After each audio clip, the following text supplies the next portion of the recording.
Écoutez, le président Moussa Dadis Camara, dans sa sincérité habituelle, vient de se prêter aux questions du tribunal et du procureur de la République près le tribunal de première instance délocalisé à la cour d'appel. Il a, en des termes clairs, précis, teintés de sincérité, démontré que les faits articulés contre sa personne ne sont aucunement fondés. Il a, dans les mêmes verbes, démontré que les véritables auteurs, ceux-là qui ont planifié et exécuté les crimes perpétrés au stade, sont en bonne partie en dehors de cette salle. Et je pense qu'à partir de ce moment, si le parquet du tribunal de première instance de Dixine près le tribunal, le parquet près le tribunal de première instance de Dixine, si ce parquet est vraiment sérieux, on vient de lui donner une piste sur laquelle il peut marcher pour obtenir enfin justice dans cette affaire. Monsieur Moussa Dadis Camara est victime d'un acharnement. Aujourd'hui, on lui en veut simplement pour avoir été chef de l'État, président de la République et commandant en chef des forces armées à l'époque des faits. Or, ce titre auquel je viens de faire allusion ne constitue pas en soi une infraction. Donc, il n'y a pas de raison aujourd'hui que le président Moussa Dadis continue de croupir en prison. Vous avez vu tout à l'heure son état de santé. Et à la première audience à laquelle il devrait comparaître, il a fait savoir au tribunal qu'il n'était pas en bonne santé.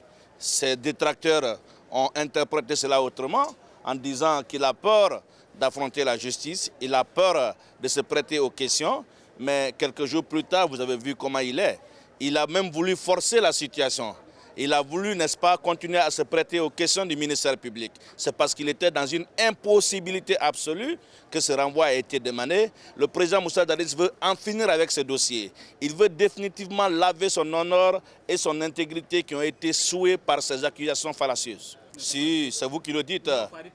Si, le président a bel et bien répondu aux questions qui lui ont été posées. Il a bel et bien répondu à toutes les questions qui lui ont été posées. Peut-être que vous n'avez pas entendu ce que vous voulez entendre, mais il a bien répondu aux questions qui lui ont été posées. Il est même allé au-delà. Il a fait des commentaires de nature, n'est-ce pas, à éclairer la lanterne du tribunal. Le président Moussa Dadis, contrairement à certains accusés, dont je ne vais pas nommer, qui l'ont précédé, n'a pas choisi le silence face à certaines questions. Il a décidé et il est prêt à répondre à toutes les questions qui seront en lien avec les faits poursuivis.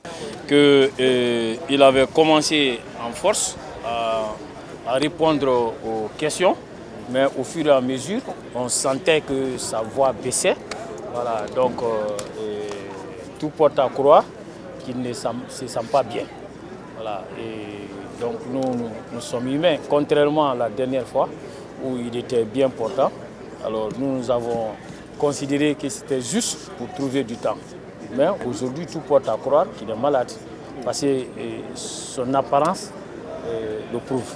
Bon, enfin, moi, vous avez vu, le procureur l'a confondu. Il est allé de contradiction en contradiction. J'ai trouvé qu'il n'a pas pu résister et sous le poids des questions qui lui étaient posées par monsieur le procureur Al-Gassim Diallo, qui a été très pertinent, qui a été très précis par rapport aux différentes questions qu'il posait.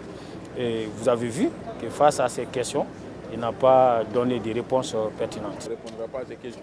Bon, je vous ai dit, M. Dadis n'est qu'un accusé.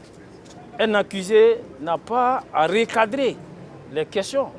Là, en le faisant, il va très loin. Alors, des questions lui seront posées, des questions de tout genre. Seul le tribunal peut dire à une des parties au procès, qu'il s'agisse du ministère public, qu'il s'agisse de la partie civile ou de la défense, non, maître, cette question ne mérite pas d'être posée. Ça, ce n'est pas le rôle d'un accusé. L'accusé est là, il a l'obligation de se prêter aux questions. Et s'il ne veut pas répondre à une question posée, c'est son droit de dire qu'il ne répond pas à cette question. Mais il ne lui appartient pas de tracer le canevas des questions pour les avocats et pour le ministère public. S'il vous plaît, vous savez, il faut éviter de se répéter. Ce que j'ai dit hier, vous m'obligez à revenir sur ça.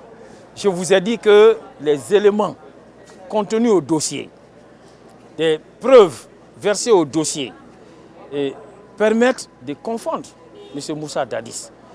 Vous avez parmi les accusés M. Moussa Keboro Kamara, qui était au stade. Et vous avez au dossier de la procédure les déclarations de M. Claude Pivy,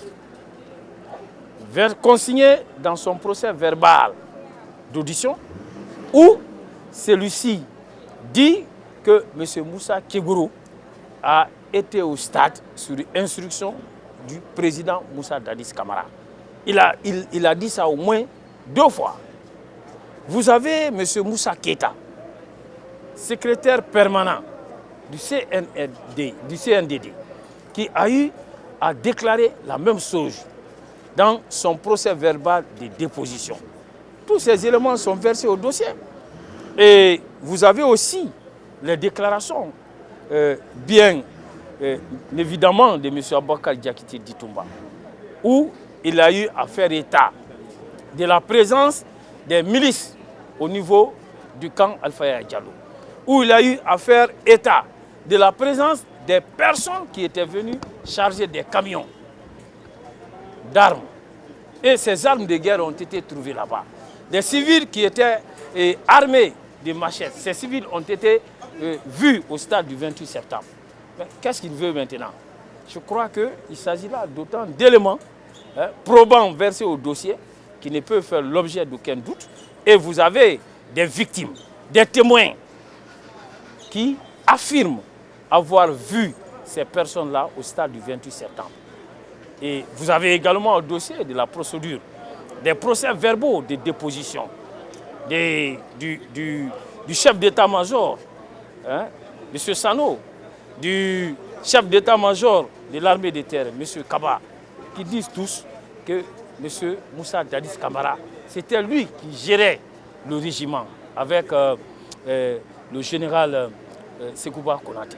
Donc il y a suffisamment d'éléments alors, pour que M. Moussa puisse se permettre de demander au président de le libérer. Je crois aujourd'hui, M. le procureur a été clair et nous sommes à la première phase du procès pénal. C'est la phase de la comparution des accusés. Les accusés n'ont même pas encore fini de défiler, alors lui demande à être libéré. Les parties civiles ne sont pas encore entendues, les témoins ne sont pas encore entendus, les différentes vidéos versées au dossier de la procédure ne sont pas encore visionnées. Donc moi je pense qu'il doit pouvoir mettre la balle à terre et aller au rythme de la justice. Il ne doit pas se mettre en avant de la justice. S'il le fait, il se fait du mal.